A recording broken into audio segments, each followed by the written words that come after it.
जय श्री कृष्णा। राधे राधे। ज्येष्ठ मास महात्म्य का दूसरा अध्याय, जिसमें हम ब्राह्मण मोक्ष महात्म्य की कथा का श्रवण करेंगे। इसके पहले मैंने प्रथम दिन की कथा का वीडियो मेरे चैनल पर बना रखा है, जिसे आप मेरे चैनल पर जाकर देख सकते हो, कथा को श्रवण कर सकते हो। ज्येष्ठ मास महात्म्य के पाठ को श्रवण करने से पहले प्रतिदिन प्रातःकाल ब्रह्म मुहूर्त में उठकर स्नान आदि करके स्वच्छ वस्त्र पहनकर भगवान श्री विष्णु का पूजन करके और फिर ज्येष्ठ मास महात्म्य को सुनना चाहिए। आज मैं आपको ज्येष्ठ मास महात्म्य के दूसरे अध्याय का पाठ बताऊंगी। इसके पहले अध्याय में हमने देखा कि सब ऋषियों ने स्कंद जी से कहा कि हम लोगों ने वैशाख मास का महात्म्य सुना, पर मन की तृप्ति ही नहीं हुई, अतः आप हमें ज्येष्ठ मास का महात्म्य बताइए, जिससे सुनने वाले के सारे पाप नष्ट हो जाएं।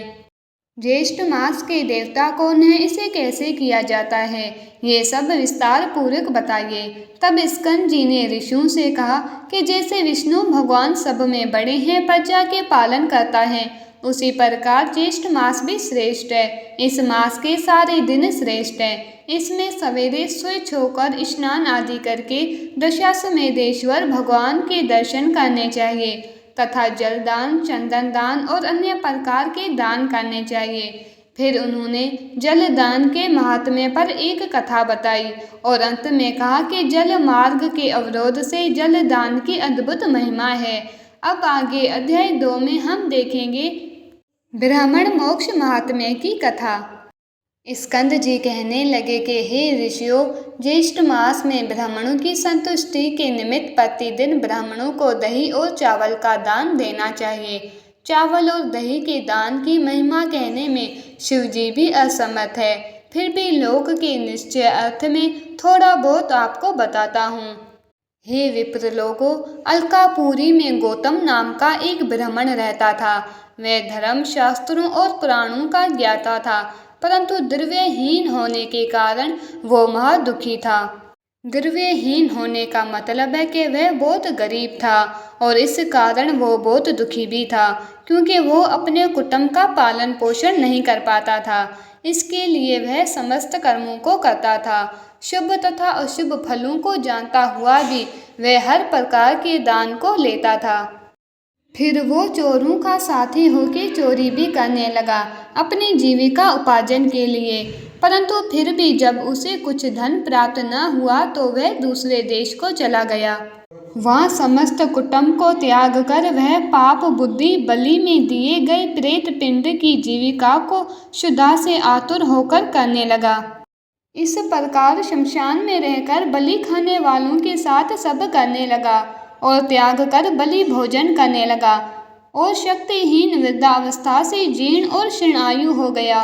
भोजन करने पर उच्छिष्ट पात्रों को तथा समस्त बलिदान देकर उसके अन्न को कौओं और दूसरे पक्षियों को अपने साथ स्वेच्छा से खिलाता था और फिर उनके साथ खुद भी भोजन करता था।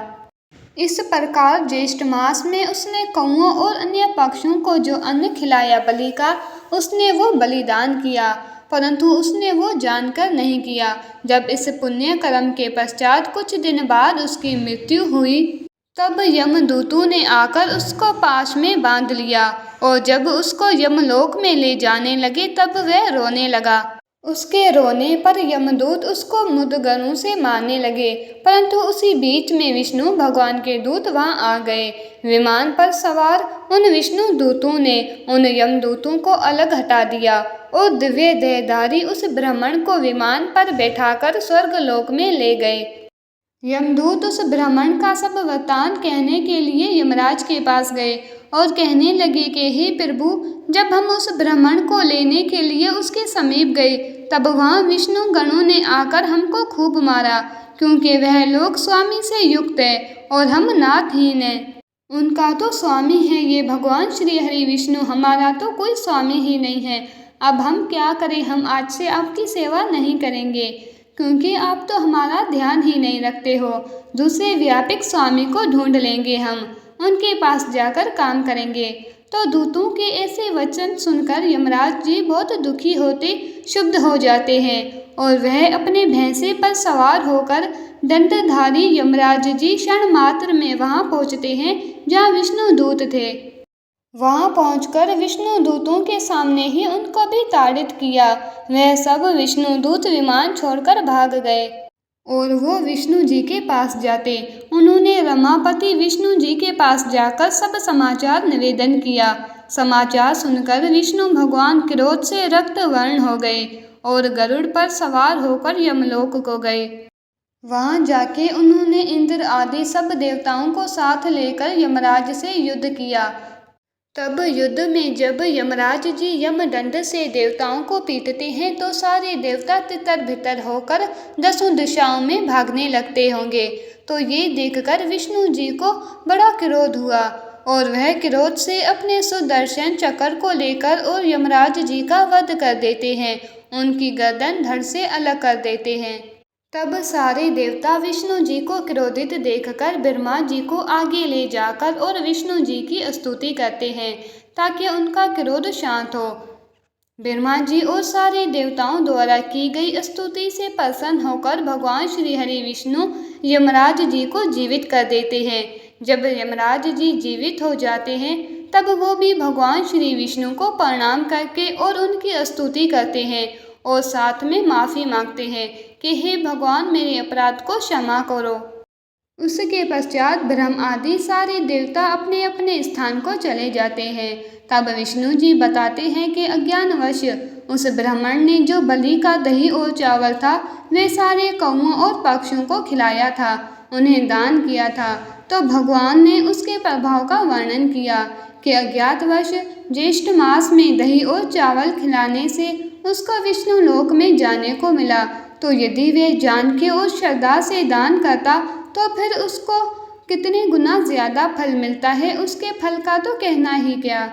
अतः प्रत्येक उपाय से ज्येष्ठ मास में द्विज जातियों को प्रतिदिन दही और चावल का दान करना चाहिए तथा प्रतिदिन ब्राह्मणों के चरण धोकर सुगंधित चंदन से उनका पूजन करना चाहिए और सुगंधित पुष्पों की माला विविध प्रकार के पान यानी शरबत वगैरह जैसे कि आम का पन्ना, लस्सी और भी अन्य प्रकार के शरबत वगैरह से सत्कार करना चाहिए और स्वयं सुगंध युक्त होकर पंखे से हवा करें।